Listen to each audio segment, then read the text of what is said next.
Big Health, Political Courts and the Bundy Family, Part 2. With a $53 million corrupt judgment, St. Luke's attorneys have taken Ammon and Lisa Bundy's home, seized their bank accounts, driven them out of Idaho, dismantled their commercial property business, and locked up all of Bundy's personal and business assets.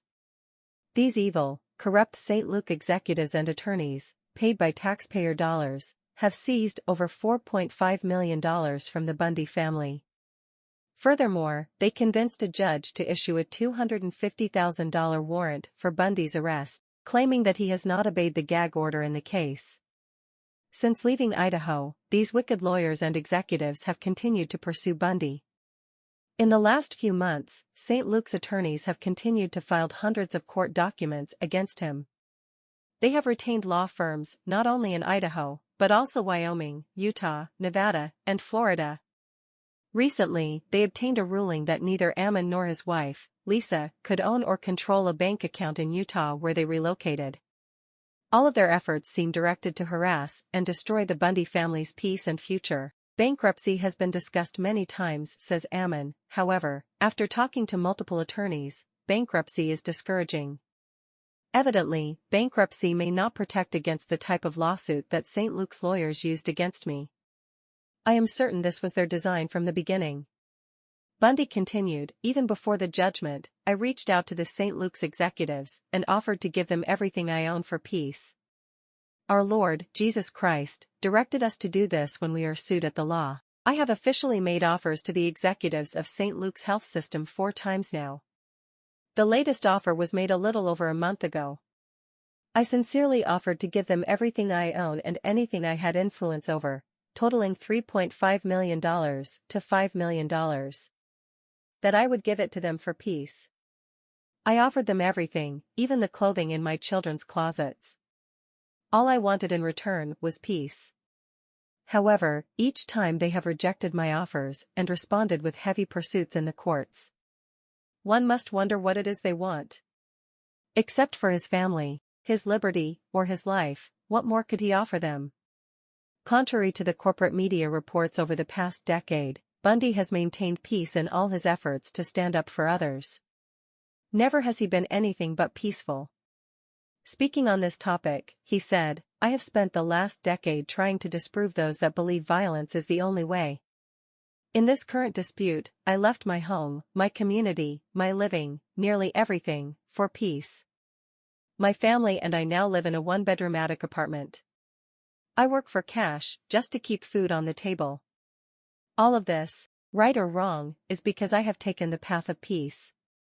Ammon goes on, I am not naive to the fact that I could have rallied thousands of people to protect me and my home from the unlawful action of these modern-day robbers. I have done this for others in the past. But, sooner or later, violence from those who are quote only doing their job, would have ensued. Their masters must be obeyed, and to them the people are despicable dogs that must be beaten once in a while to keep them in line. As a people we have become desperately weak. I weighed these facts many times over and ultimately decided that my home, my wealth, and even my community was worth leaving for peace. It broke our hearts, but we left it all. Bundy's hope was that the Idaho establishment, including the St. Luke's executives, would be satisfied with driving him out of Idaho and taking everything he owned. That they would leave him alone and allow him and his family to rebuild their lives once they had financially ruined him and compelled him to leave the state. However, for motives that are unclear, they have pursued him with even more vigor, retaining 6 teams of attorneys in 5 states. Even after he offered everything he and his family owns for peace. Bundy said, what do they want? It must be my liberty or my blood, or maybe they want Lisa and my children to completely break down from hardship and leave me. What else could they want? I have offered them everything else. The St. Luke's parties, with the assistance of their attorneys, will take even the food out of my children's mouths if they could. They have no intention on allowing me to provide for my family again. In their view, I am their plantation worker, their slave. Anything I do, any wealth I create, any effort I make, they believe belongs to them. Even Bundy's wife, Lisa, could not get a job without St. Luke's executives garnishing everything she made. Recently, she was doing the bookkeeping for her father's company, and he paid her in cash. When St. Luke's lawyers found out about it, in a secret court hearing, they convinced the judge to seize her father's business bank account without notice. It is seized to this day. If you're saying to yourself, they can't do that, Bundy's response to you is, don't be so naive. If someone has enough money to pay attorneys long enough, they can get anything done in the deteriorated and corrupt court system, especially when the defendant has been diminished from resources to stop them. The courts are no longer about justice, sadly, it is history repeating itself. With all of this, the Bundy family has adjusted.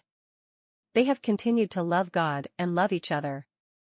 Responding to their circumstances, Ammon said, "In many ways we have become even closer to each other, especially learning how to share one bathroom." For those with a strong sense of justice, it is hard to see wickedness prevail over good people. It is difficult to see our courts, designed to bring justice, being manipulated to hurt people standing for good. The Bundy family overall have been the canary in the coal mine.